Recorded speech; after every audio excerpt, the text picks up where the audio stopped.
Welcome to the Fox Den Podcast, where leaders gather to grow. Well, welcome into the Fox Den, everyone. Once again, we're grateful that you're here today, a place where leaders gather to grow. Randy Fox, your host for this episode. And as always, our conversations are unique and hopefully inspiring and filled with some great takeaways. And today's going to be no different. I'm so excited for this episode. First of all, Mark, that is with us today, is a great friend. We've known each other for almost 14 years now, and he held my daughter in his arms when she was just about 2 weeks old, and we just shared so many great times together and traveling and family and friends. But he's also a retired C Suite executive, spent a lot of years at a few small organizations like Microsoft, Amazon, and Walgreens. And so he brings a wealth of experience in human resources, working with people and what it means to lead them. And he also has a brand new book that just released called Stakeholders. So Mark, welcome to the podcast. Thanks for being with us.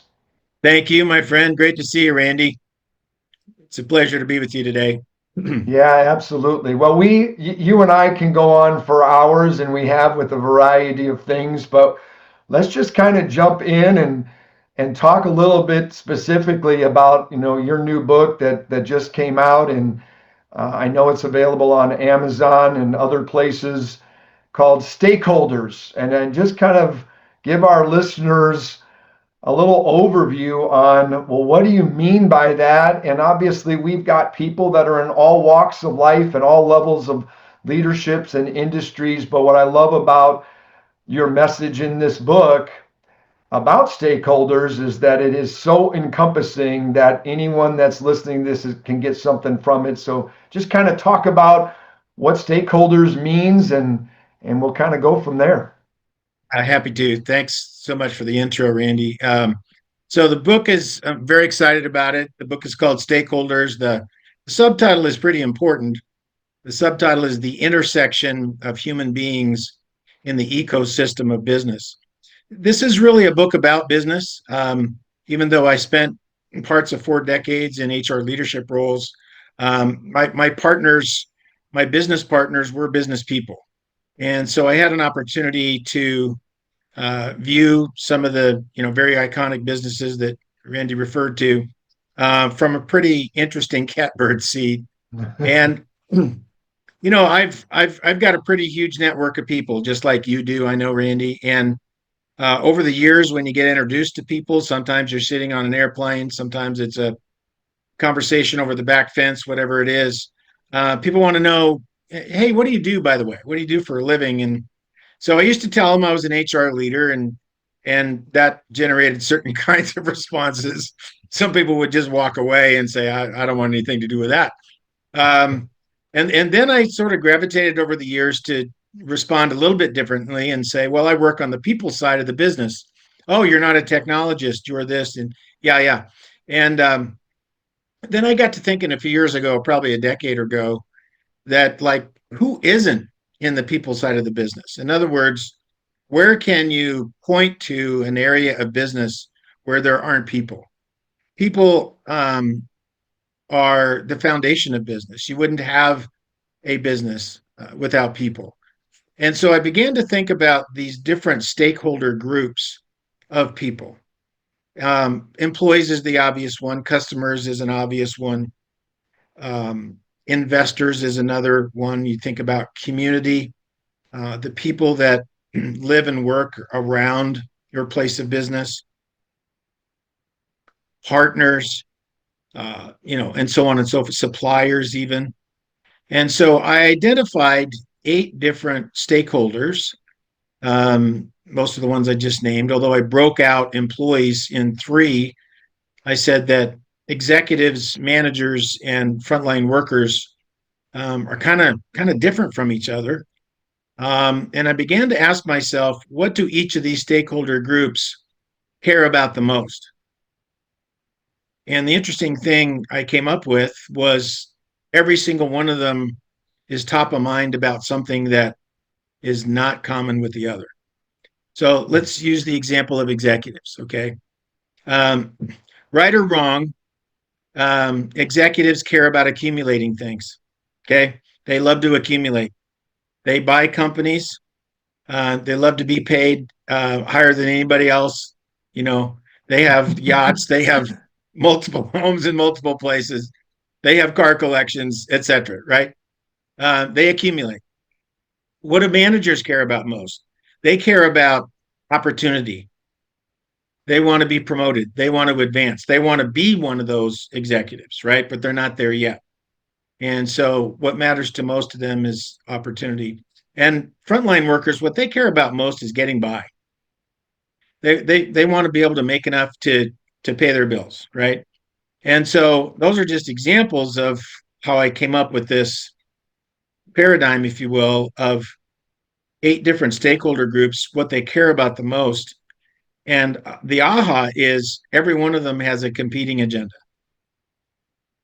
None of them want exactly what the other one wants. And so if you're the business leader or you're the CEO, you're sitting on top of this organization going, how am I going to bring all of these competing interests together? In fact, they're not only just competing, they're colliding. And so it's this tension between acknowledging all the people in the ecosystem, the fact that they've got different agendas. They're not only competing, but they're colliding. The resources are not infinite, they're finite. And so the CEO or a team of small team of business leaders at the top got to be making decisions about where they invest. And so it's really sorting out that tension, that dilemma, that confusion, that intersection, if you will. The concept of intersection here is very important. So in a nutshell, that's what the book's about. Yeah, and a lot of interesting thoughts there, like you said, that we don't always all think about, right? Because we all, many times, we see what we see from our perspective, what's important to us, and it's this, as you said, aha awakening that there are other people that we work with that are around us. I'm going to say, right? Some might be hierarchically in a different place, but there are people within an organization that all have to work together to take care of a customer or provide a service, get along as a team, but they don't always all have yet at the same time. They can come through these intersections and they can be successfully navigated where the organization and the individuals can all thrive, right? That's really what it's all about. And not just from the perspective of the CEO, but even if I'm on the front line, how can I appreciate the people that are around me in different roles that are looking at different objectives? And you say, I don't care about advancing, or I don't care that we just bought that company. I just care, how does it impact my job, my pay, what I do? And as you look at all this, though, there is an awareness, and I've always thought that people, and I'm going to use the term leaders, not by title, but as in everyone has the opportunity to influence as a leader, leaders and employees and everybody is a more adaptable, efficient, and effective contributor when they have an awareness to themselves and the others that are around them, and they're not going into the intersection to collide, but they're going in the intersection to collaborate. And there's a huge difference as that kind of walks through. So I know I've kind of talked a little bit more about intersections and people from different perspectives.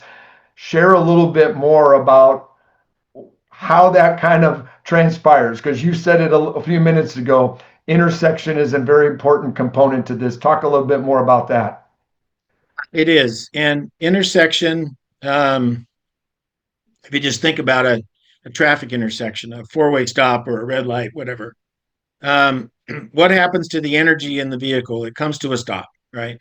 And you're waiting for some mechanism, whether it's a sign or a live, a traffic enforcement person standing in the intersection or a traffic light to give permission to, some of the vehicles sitting there to resume their journey and others to remain, where they're at. And so an intersection really, doesn't feel good if you're sitting there waiting for someone to arbitrarily give you permission to go. Because again, you've got an agenda, you've got a destination. There are some things that are important to you and you're trying to pursue those. And for someone to tell you to stop and wait till I give you the okay, just is it's confusing, it's frustrating. And I think all of us who are in organizations have felt that before. So I began to think about a different metaphor, and I substituted in the book the intersection for the traffic circle or the roundabout, right?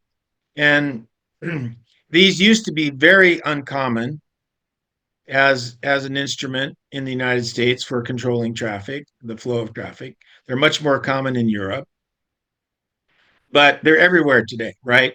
Mm-hmm. Even in the where I reside. In fact, I'm sitting today in my summer home in Central Oregon, and I live in a town of 3,000 people where there's not a single traffic light. Okay, traffic is is regulated by two very important roundabouts or traffic circles. And what's important about that? The energy, it may slow down, but you don't really have to stop. You just sort of get into the flow of the direction that you're going. And so what's important about that is that the leader can learn from that to say, it's not about me giving, each of these stakeholder groups permission to proceed. It's how can I acknowledge what's important to them? How can I invest where I can in making sure that their agenda is accomplished? Because if everyone's agenda is accomplished, our enterprise survives and thrives. And so, this substituting this idea of the traffic circle for the intersection, I think really unlocks a lot of very solid and good leadership behavior that it eventually ends up dealing with a situation that heretofore was very frustrating and confusing. The other thing Yeah, I've done, Randy, with this book is early on, I said to myself, I got to do a case study. I need to find a company that I can use as a backdrop to sort of develop this theme, right? And so the more I looked, the more difficult it became because I didn't want to throw any of my former employers under the bus. I didn't want to just, pick a company out of the blue, the Fortune 250, the one that's sort of sitting in at the median of the Fortune 500. When I did that, it happened to be a company I knew, and I knew some leaders there, and I thought, I don't want to do that. So what I did was I made up my own company. I made up my own case study, and it's the story. It's the fictitious story built. The fiction is built on a lot of my experiences and places I've lived and worked and so forth. People I've worked with. Really takes place in DeKalb, Illinois. It's a home and hardware store that a fictitious couple by the name of Ted and Peggy Hansen started in 1982, and how they built that business and how they began to bring different stakeholder groups into the business and how they grew it and how 30 or 40 years later they sold it for almost $2 billion to a big private equity firm. So it's the development of that story to see how partners and suppliers and customers and investors and community all played a very important role in the development of, although it's fictitious, a very successful enterprise. So that's one of the unique things about the book that people who have reviewed it and read it really sort of enjoyed. In fact, they would say things to me like they'd send me an email saying, so where is this company? I've never heard of this company before. And I said, well, I made it up, and they're kind of apoplectic about, really, because this feels very real. So anyway, yeah, it certainly was one of my favorite parts.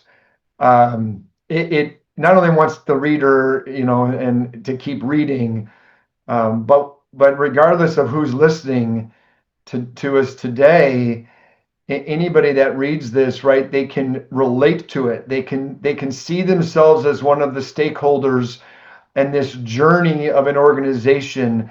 And you don't have to be the business owner to get value in understanding this importance of how every stakeholder matters, how they collaborate with one another, and as you said, how we come through a traffic circle and help each of them continue going. Maybe they're slowing down for certain reasons in their work, but they're not halting and waiting for somebody else. And there's some real, I think everybody can relate to, my hands are tied, I'm waiting for somebody else to approve something.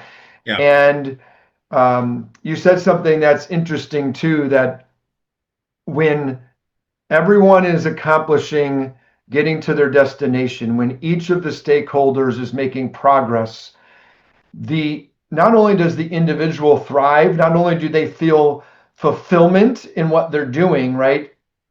They collectively are also winning as an organization.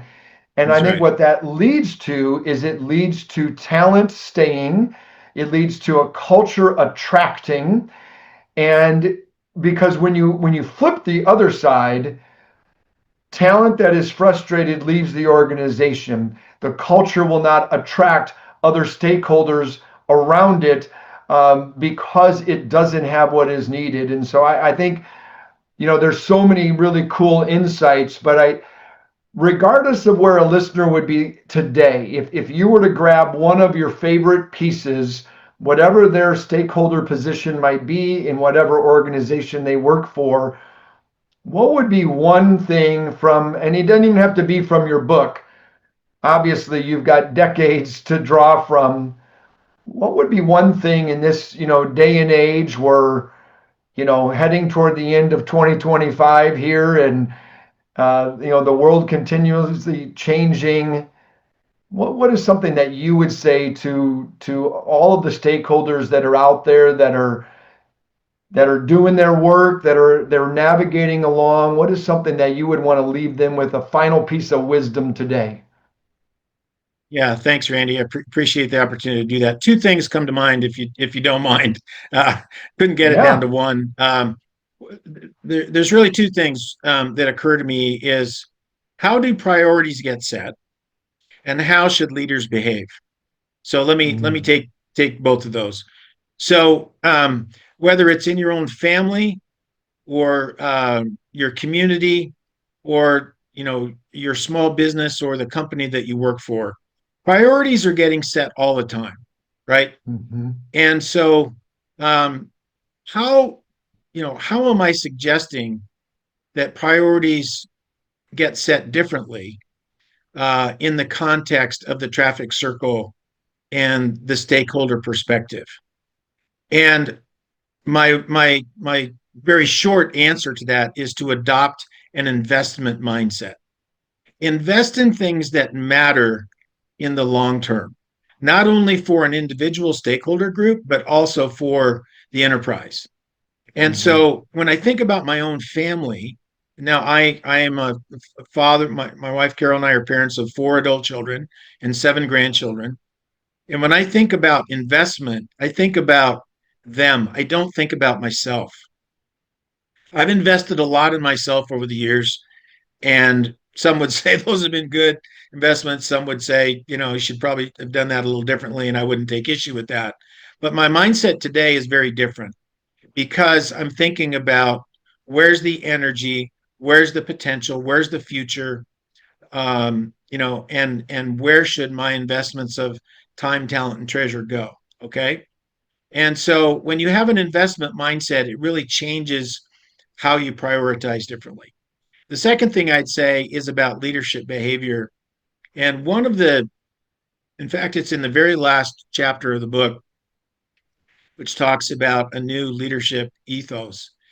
And one of the things I suggest is that leaders who have a stakeholder perspective are not easily offended.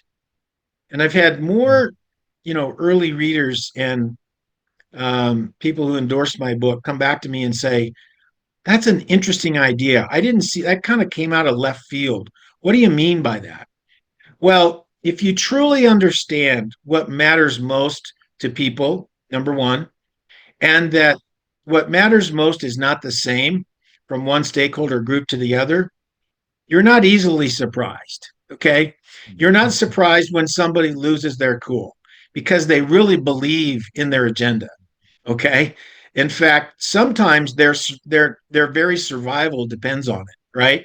So Yeah. think about the frontline worker who gets really upset over working conditions or pay or return to work policies or whatever it might be, right? And you're thinking to yourself, man, they're really emotional. They're like upset. They're yelling at their leaders in public meetings. And if a leader really understands how passionate people are for their agenda and why it matters most to them, that leader rarely gets offended because you expect there to be emotion, you expect there to be passion, and you expect there to be some intersection um, that is going to yield some frustration. And so those would be the two things that I think are applicable to almost anyone, regardless of the situation you find yourself in today. Oh, and they are so awesome. And I wish we could keep talking for hours, but this has been amazing. What you said at the end, though, reminded me not only of my own corporate career, but my almost 25 years of refereeing college women's basketball. I've That seen a you little bit you of getting offended. yeah, you expect coaches to act a certain way because they are passionate for their players. You expect fans because they care about their kids, right? And there are different stakeholders. And as a referee, you don't walk on the floor thinking, don't question me. If you do, you don't last very long. You expect that people are passionate about what they're doing, and you see the value in every stakeholder that is out there. And I say to people all the time that the difference between a good referee and a great one is the same thing between a good leader and a great one. It's the same thing between a good parent and a great one. And it's the ability to value those that are around you, listen and care for them. And you just said it, you're more interested in the long term investment of the stakeholders around you than just yourself. And I think Yeah. if we leave us with all that today, it's a great way for our people to go make a difference and see how they can really help the stakeholders around them to win. And ultimately, they'll find more fulfillment in their own lives. And I think those are the kinds of things, as you know, I talk about in my keynotes and when I coach people. And that's why I so loved having you on today.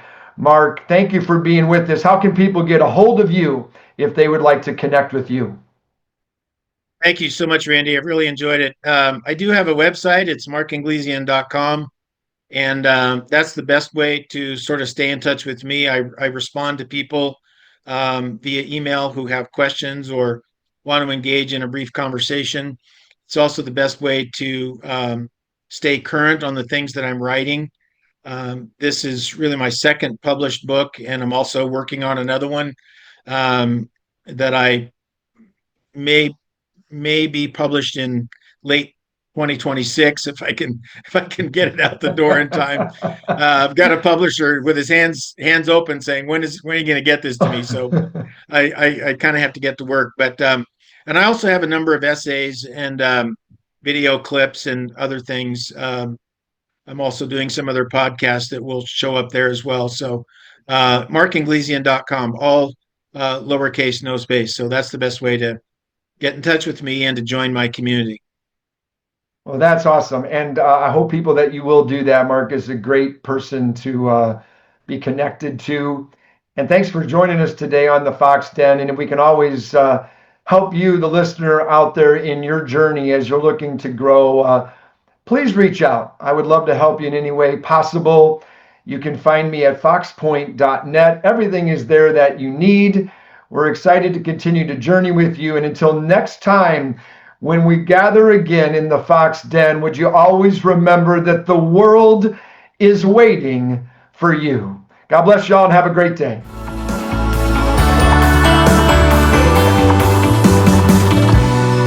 Visit us at foxpoint.net and stephenallenfox.com.